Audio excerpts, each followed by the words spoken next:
Some U.S. lawmakers and legal experts are questioning whether President Barack Obama has the authority to attack the Islamic State. For more on the debate, we're joined by Daniel Serwer. He's a professor at Johns Hopkins School of Advanced International Studies. While working at the State Department, he was also involved in the Dayton Peace Talks. He's also worked in terms of trying to tamp down ethnic violence in Iraq. So this is a subject matter you know quite a bit about. Let's get right to it. Does the Obama administration have the authority to do what they're doing? Do they have that legal standing? Well, I think he does, but for those who think he doesn't, the burden of proof is going to be on them because the Congress is clearly backing him, whether the legal authority is complete or not. What about the War Powers Act? I mean, it seems like that was there long ago, but it seems like presidents tend to ignore it of late. Well, you know, I'm not a lawyer. I can't tell you exactly where the line is, but nobody's taken a president to court over it and won.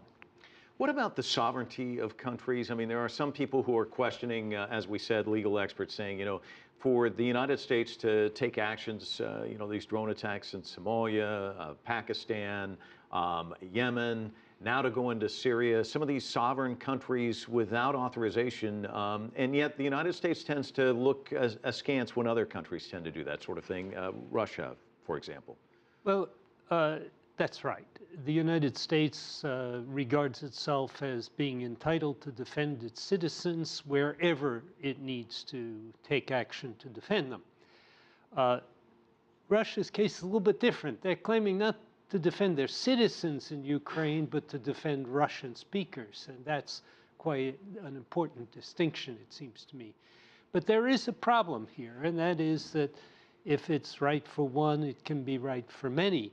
And the United States has to be very careful about setting precedents that it won't want others to follow. Part of the reason for gathering the coalition is to ensure that there's a broad area of international agreement that the action is justified.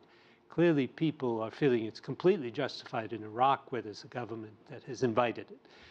The bigger issue is in Syria. There, the United States doesn't have many other countries acting with it at the moment. Indeed, the Parliament in England kind of going on record. Iraq, fine. Syria is another matter altogether. France as well. And getting back to the Parliament taking the action, shouldn't the U.S. Congress be taking a step, voting on this issue? Well, I might prefer that it do that, but for reasons that have to do with politicians not wanting to take responsibility for things, they seem to have opted not to vote on it, not to vote against it, certainly, because the majority is for it, and to go along with what the president is proposing, and that's pretty much what he proposed, that they give him support but not vote directly on a new authorization. Let me ask one final question, not related necessarily to the legality of it, but having worked in the region and understanding the ethnic tensions and some of the dynamics at play, at least in Iraq, if you were to advise the U.S. president, what kind of advice would you give him?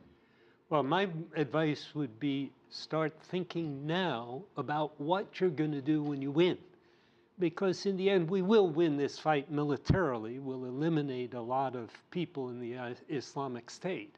The question is, who's going to govern that territory? What's going to occupy that vacuum when we've succeeded? In Iraq, you can imagine that it'll be the Iraqi government in one form or another. In Syria, there's a great big question mark. And I think the administration, which has defined this as a counterterrorism fight, in which you just kill the bad guys and then run away, is in fact in a counterinsurgency fight. The Islamic State is not a small group of terrorists. It's a rather larger group of people who are trying to govern the territory that they control. And we're going to have to substitute for that governance in some fashion when the war is won. Daniel Serwer, thank you so much for coming in. Certainly appreciate it. My pleasure.